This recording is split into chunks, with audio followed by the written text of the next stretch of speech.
আসসালামু আলাইকুম, কেমন আছেন সবাই? তো আজকে আমরা যাচ্ছি সকাল সকাল একেবারে ভোরে 5:30 বা 6টাও বাজেনি এখন, আর কি 6টার আগে। দেখলে মনে হচ্ছে অনেক দিন বেজে গেছে। তো আমরা যাচ্ছি হচ্ছে খুলনার একটা বড় পাইকারি মাছের বাজার যেখানে, ঠিক আছে, এখানে হচ্ছে পাইকারিভাবে সেই মাছ নিলামে তোলে, আর প্রতিটা হাঁক ডাক হয় প্রতি 30 সেকেন্ড, মানে কন্টিনিউয়াসলি চলতে থাকে। প্রতি 30 সেকেন্ড বললেও আর কি ভুল হয়ে যাবে। তো এটা হচ্ছে অনেক বড় একটা মার্কেট, অনেক বড় একটা বাজার।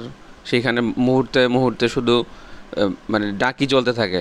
একজন এসে মাছ দিতে থাকে আর একজন ডাকতে থাকে। এরকম মৎস্য আড়ত আছে, মানে মাছের আড়ত আছে। ওই আড়তে অলওয়েজ এই যে সামনে দেখতে পাচ্ছেন, এগুলো সব হচ্ছে ডাক। কন্টিনিউয়াসলি এখানে ডাক চলতে থাকে। আর এইখানে মানে এমন কোনো মাছ নেই যে এখানে পাওয়া যায় না।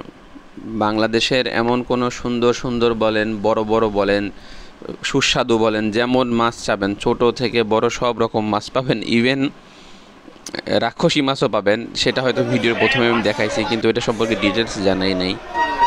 সব রকম মাছ পাবেন এইখানে, এইটাই হচ্ছে সবচেয়ে মজার বিষয়।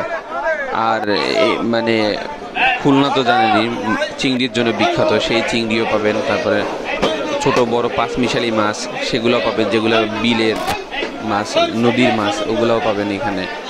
আর এরা হচ্ছে এত মানে কম দামে ছাড়ে, সেটাই হচ্ছে মূল বিষয়, যে অনেক কমে এই প্রাইসগুলো যায় এখান থেকে। মানে এই যে 5টা 6টার মধ্যে এই বাজার ক্লোজ হয়ে যায় 7:30 বা 7টার মধ্যে, ঠিক আছে। বলতে গেলে মূল বাজার চললে হচ্ছে 6টা 6:30 পর্যন্ত, তারপরে হচ্ছে সকাল 6টা 6:30 পর্যন্ত ভোর, তারপরে হচ্ছে কিছু চলতে থাকে। আর পুরো মার্কেট ক্লোজ হয়ে যায় প্রায় 7:30টার মধ্যে। তারপরে হচ্ছে বিভিন্ন বাজারে চলে যায় এই পাইকাররা, মানে এইখান থেকে যারা কিনে, এই আড়ত থেকে কিনে পাইকাররা চলে যায় হচ্ছে বিভিন্ন বাজারে গিয়ে তখন ওরা খুচরা সেল করে। এখানে সব রকমের মাছ আছে, যে এই যে অনেকে হয়তো চিনেন এগুলো, নিচের এই মাছগুলোর নাম কি কেউ বলতে পারেন? কমেন্টে বললেন। আর এই চিংড়িগুলো দেখেন, মাশাআল্লাহ।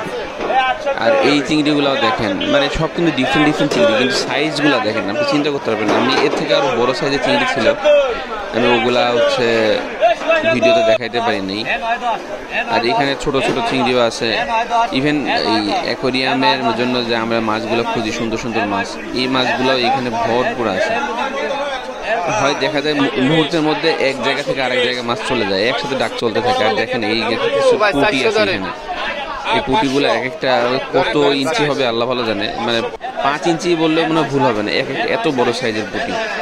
আর এই যে দেখেন ট্রে, কি এরকম ট্রেতে করে মাছ মানে এনে তারপরে এখানে ঢেলে দেয়। অনেক মাছ মানে অলওয়েজ চলতেই থাকে, নিলাম চলতেই থাকে, ডাক চলতেই থাকে। আর যার যত ইচ্ছা সে সেভাবে ডাকতে পারবে, এটাতে কোনো সমস্যা নেই, এটাতে কোনো প্রবলেম নেই। আর এই সেই আসল জিনিস যেটা আমি ভিডিওর প্রথমে দেখাইছি, এটা আসলে অনেকে পাকু বলে বা অনেকে পিরানহাও বলে। আমার মনে হয় যে এটা একটু মানে মিক্স ব্রিডিং হইতে পারে, কারণ এটা হচ্ছে গিয়ে পিরানহার তো আমরা যত জানি মুখটা একটু লম্বা হয় আর দাঁতগুলো আসলে একটু বড় হয়। এদের দাঁতে আমি মুখের মধ্যে আঙ্গুল দিয়ে দেখতেছিলাম যে এদের আসলে দাঁতের কি অবস্থা।